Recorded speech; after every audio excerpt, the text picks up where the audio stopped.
Okay, this is an update video on the Motorola Model 5K12M Hi-Fi stereo phonograph.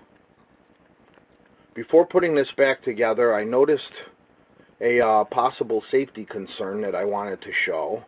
And anyone working on chassis, they want to pay attention to how things are hooked up. This must be the rectifier tube. It's a 5Y4GT. And when I went to replace the power cord on this, it appeared anyway that the power cord was connected directly to the tube. It's connected to the tube socket, but essentially it's not connected to the tube at all. But what they did is they used two of the unused terminals on the tube socket for terminal strip. I think it's a very bad idea.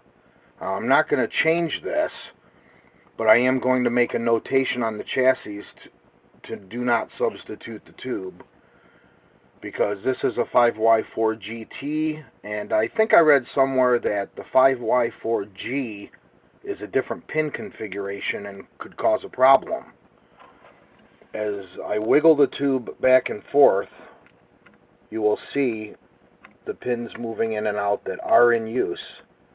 The two that are being used for the power cord are not being used, and there are no pins on the tube in those locations. If you were to put the wrong tube in this, it could spell disaster.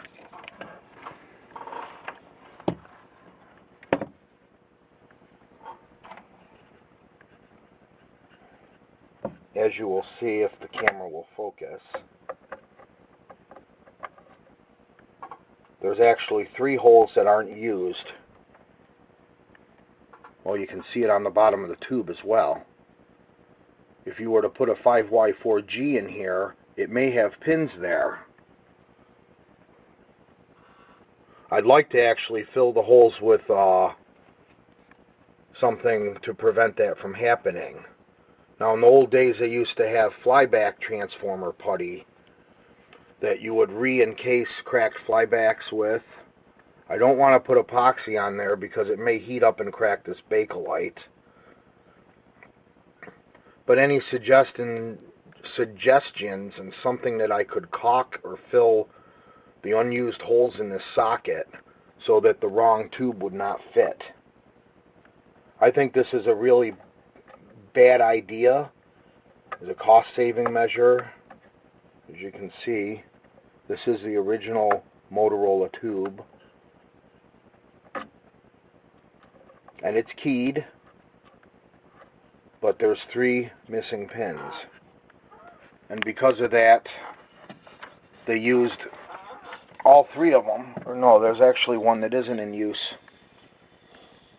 This one and this one is being used as a terminal strip, and the other 2 are unoccupied. Come on, focus. There we go.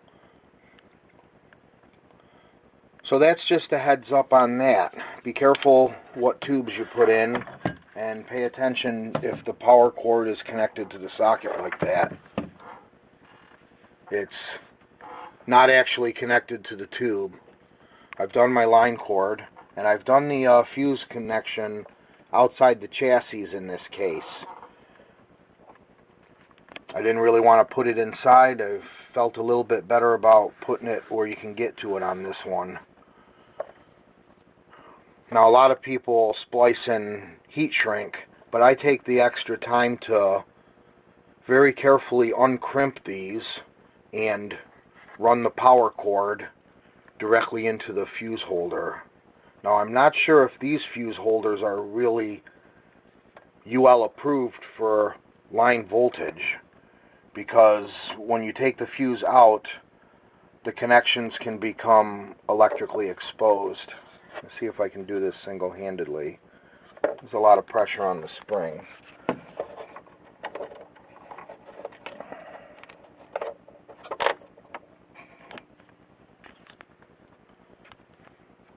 This side's got the spring, and it's on the chassis side, and see it can push up and you can touch the connection. And even if the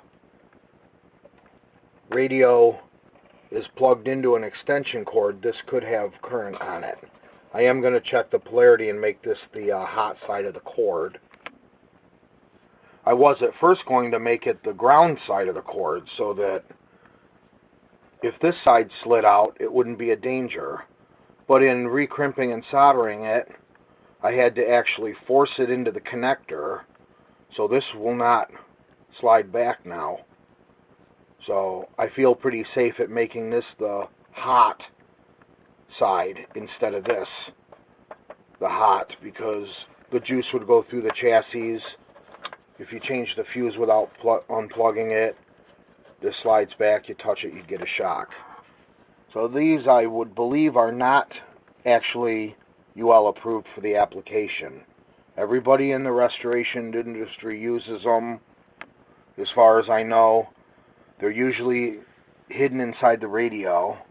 Now this will be inside the cabinet, and the cord strain relief screws into the wood here someplace. There's a hole and holds the cord, so it's not going to be exposed. But this come out good that it's trapped. You could also do something to glue the cord so that this can't slide back. But it's just another thing to keep in mind to make your restorations safe. The fuse will protect in case something happens to the power transformer or anything in here. And that's it for the safety aspect.